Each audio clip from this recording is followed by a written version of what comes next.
Hey guys, it's your favorite Dinobot here, and today we have Megatronus versus Thanos, the Mad Titan versus the Omniversal Tyrant.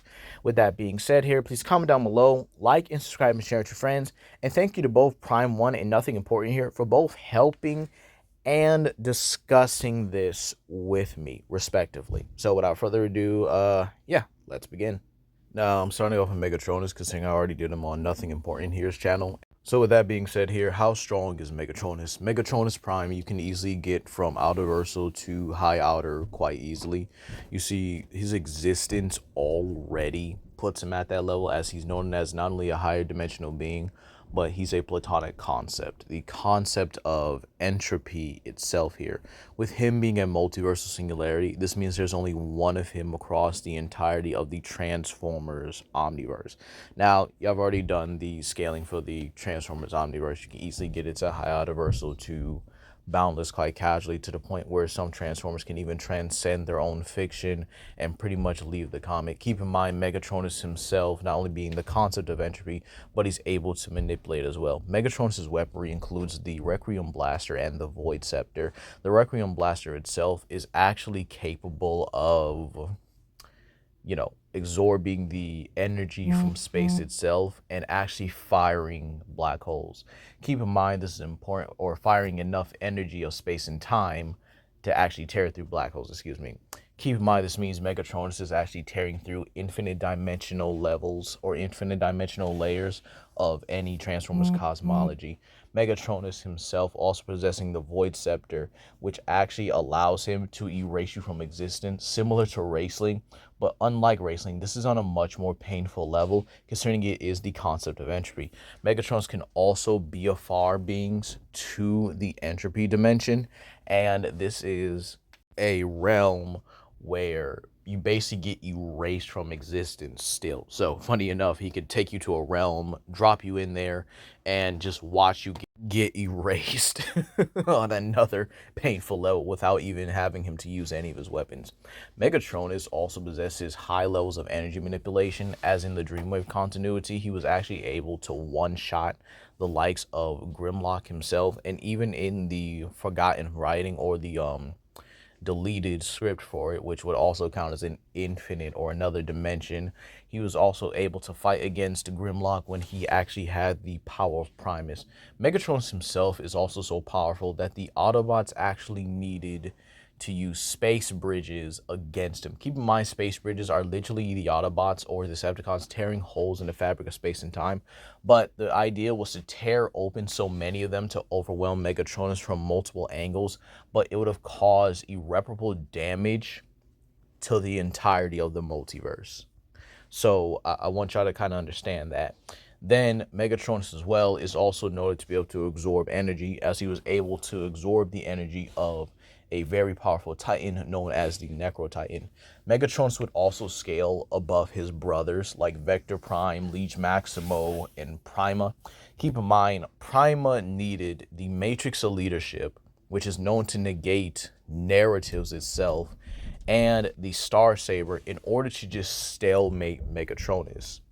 And keep in mind, Megatronus is also noted to be able to not only defeat the Primes, but kills them mostly in just about every other continuity. And keep in mind, they are all platonic concepts, embodying the literal concepts of time, space, mischief or lies, adaptation, mind you. Yes, that is a concept as well that Amalgamus Prime embodies, and the likes of virtue and creation itself. So Megatronus would easily scale above all of these beings. And keep in mind, beings like Leech Maximo, who you could honestly say is likely the weakest of the primes, depending on how you really want to look at it, he was actually able to not only fight against Unicron on the astral plane, but was able to beat him, even though it costed him the permanent ability to ever see again, but was still able to beat him. Vector Prime was able to defeat Mogon the Mass, the same being that was able to consume so much of the Transformers Omniverse that Unicron himself was considering, okay, look, he's basically trying to take my job here. I'm about to go ahead and step in, right? And keep in mind, Megatronus as well threatens every part of the Transformers Omniverse as well, This would even include its shared continuity spaces, or pretty much the other continuities that make it up, such as, again, Dungeons and Dragons, and even the likes of the Cthulhu mythos. And keep in mind, we know Cybertronians exist in Dungeons and Dragons thanks to the game Magic the Gathering, which basically is, well, D&D itself, with just possibly simpler rules in all honesty.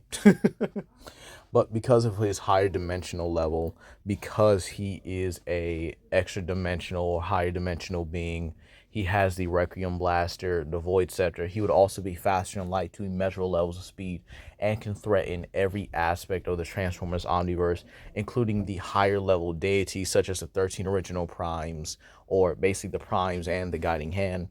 Then you also have the higher dragons in D&D. You also have the higher cosmic entities in there as well. And you also have the elder gods of the Cthulhu mythos. So Megatronus Prime would easily be a high autoversal entity, the very concept of entropy, and is able to erase you on very painful levels. But now for his opponent. Thanos, the mad titan. Ooh, excuse me, I didn't know where that came from, is one of the most powerful villains to ever exist in the Marvel continuity. Let's talk about it.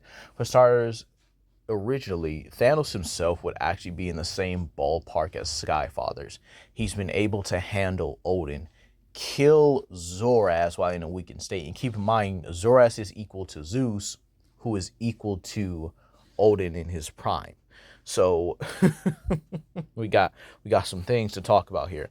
But recently, Thanos himself has actually been able to go toe-to-toe with the Phoenix and even take attacks from her, even though, you could actually say he had the Warlock's Eye just in case. But again, this doesn't negate his durability and his actual AP. The Phoenix herself, in a weaker state, was confirmed to be able to transcend the White Hot Rune, and she's actually gotten way more powerful since then, even becoming a cosmic Phoenix. Now, keep in mind, Thanos would scale to her as well, as he's capable of fighting against abstract beings like death and eternity. And this is important because the Phoenix herself was actually able to cleanse the entirety of the multiverse from darkness itself, and was even able to kill the dark god by scattering his essence across the multiverse. I swear, seems to be something for a lot of higher level entities, but let's keep it going. Thanos himself would also scale above Worthy Silver Surfer, as in the latest Silver Surfer run. I believe it was Death of the Silver Surfer, or one of Silver Surfer's few pre-adventures, mind you, before he became Silver Surfer Black. He was actually able to not only take an attack from Worthy Silver Surfer, but was actually able to manhandle and kill him. Now, this is important considering the fact that previously, Worthy Silver Surfer actually scared King Thanos and was actually confirmed to be able to kill him if it wasn't for his his, I guess you could say, his incompetence, or the fact that he let his guard down. Now, keep this in mind, he was also able to pummel and overwhelm the likes of King Thanos. Now, King Thanos himself is actually durable enough to take Black Bolt's Death Cry. Now, Black Bolt's Death Cry is basically where Thanos, or King Thanos, excuse me, had lured the Celestials to this planet, or to the world he was actually going to make his throne world on, and then used Blackwell himself to kill and debone, or de-skin, if you will, the Celestials, and then used their bones to make his own temple. I know, absolutely crazy now, isn't it? And keep in mind, he had killed Galactus, the Living Tribunal, Eternity, Infinity, etc., etc. Thanos was able to kill all of these entities, even killed all of the heroes of the entire planet, including the likes of Old Man Thor with the God Witcher sword, mind you. And he got beaten down and was harmed by Thanos. Thanos himself also would scale above the likes of Thor. You could even still say Hulk, mind you, especially if you really look at the Fractured Sun fight. Thanos really wasn't in the mood for it and kept trying to deal with the Hulk quickly. But again, he let his guard down and he got hit in the back for it. So that is on him. But keep in mind as well, he's actually been able to casually overpower them for years, even when they aren't even in their current states, mind you. Thanos was still able to take the full power attacks from Thor. And this is important because Thor himself has been able to bring Chaos War Hercules to his knees with his power. And this is important because, as you guys can see, he was brawling with the Godhead, multiple Sky Father level beings. In his own words, mind you, Hercules called them Sky Fathers, which again is a power level that puts him up there with his dad Zeus and Odin, characters that can affect the Marvel Omniverse. Keep in mind, the Marvel Omniverse is pretty much infinite size, transfinite, infinitely layered. You know, it's got the same things the Transformers cosmology has. I'm just going to put it like that as it is. Except with, you know, lesser, I guess you could say, added on continuities to it here. Unless crossovers were considered canon. Albeit we could, you know, add the Godzilla multiverse to it, which, you know, showing Heisei, I'm just saying. But with that being said here, Thanos himself would obviously scale to this because, again, he's taken attacks from things like the Cosmic Cube, a near or neo-omnipotent artifact that was capable of actually threatening and actually tearing apart every shred of the Marvel Omniverse. Now, keep in mind, Thanos has actually been able to survive the entirety of the universe just being destroyed altogether, especially during the Annihilus conquest, where Annihilus possessed the power of Adam Warlock and lost control of it. He winded up destroying everything. Like, it was just... I find it funny because, again, Thanos just casually survived that. Like, even when the universe is just gone, he'll just be fine. And this is because of one other thing, and this is because he cannot die. He was actually banished from dying by the likes of death. Now you might say, oh wait, does this mean him taking attacks from death isn't impressive? It's an impressive durability feat on paper, but when you look at the context of it, it's kind of like you kind of got to look at death like, girl, you shot yourself in the own foot. He can't die. So what happens if you try to kill him? Now, apparently, according to Doctor Strange, he would have became something entirely worse, mind you. But with that being said, yeah, it's impressive that he can withstand it and just not instantly double over or die. But again, still, it's just like, what were you expecting to happen? You expecting him just like to die easily? Like, come on now.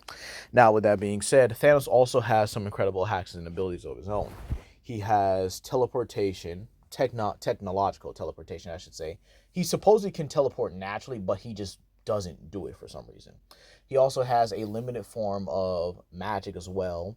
He has telepathy, powerful energy projection, and energy absorption, as he was able to use that to overwhelm the likes of Thor and Hyperion. He's also been able to use his energy blast to harm the likes of Galactus as well. His telepathy was also able to have him basically wrestle with Galactus and even overpower the likes of Moondragon, who had the Mind Stone. He also can use force fields, which are made out of pure force itself. This is important because he actually used this against Odin, Thor, and Beta Ray Bill as well. And these guys can easily trap and hold the likes of Stormbreaker and Mjolnir in place. And he actually used these force fields to defend himself, as he was able to block, before shattering, a Power Gem enhanced Warrior Madness Thor, and was even able to take a beating from him, by the way, and kind of just smiled about it. But again, he couldn't kill Thor because, you know, Odin.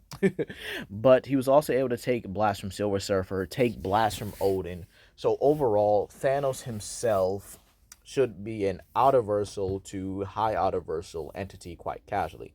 Now, let's get on to who wins this battle more often than not. So, Megatronus versus Thanos. The Mad Titan versus the Omniversal Tyrant. Cool names, and cool titles, I should say, overall, right? But who wins this battle more often than not? Now, when it actually comes down to their stats, they're actually, I would actually say initially an Avatar against Thanos is actually somewhat close, if you will. I do think Megatronus does have the durability, definitely the speed, considering he can naturally teleport, and then also has the hacks and ability advantage. While Thanos, I feel like, has the greater physical strength between the two. And again, we do know Megatronus was able to kill Onyx Prime, who was physically the toughest of the primes as well. But with that being said, I do think Thanos is physically stronger than the likes of Megatronus Prime.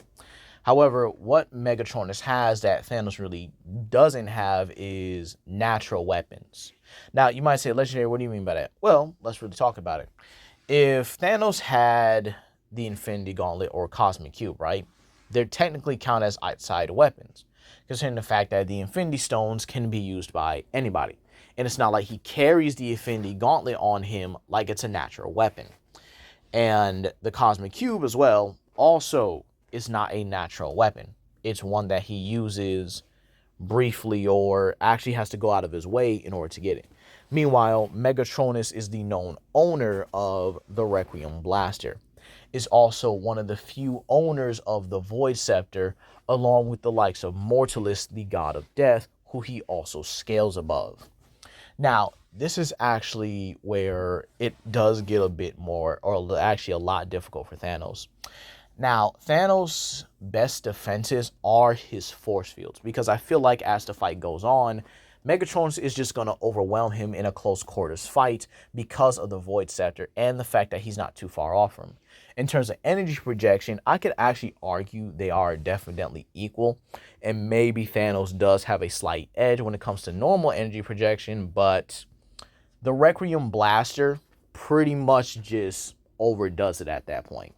So while I do think basic energy levels, they are equal, where Megatron is utilizing his basic energy blast that he used to pretty much take down Grimlock, are pretty much equal to the likes of Thanos' energy blast, which have been able to one-shot Hulk, Thor, and Hyperion.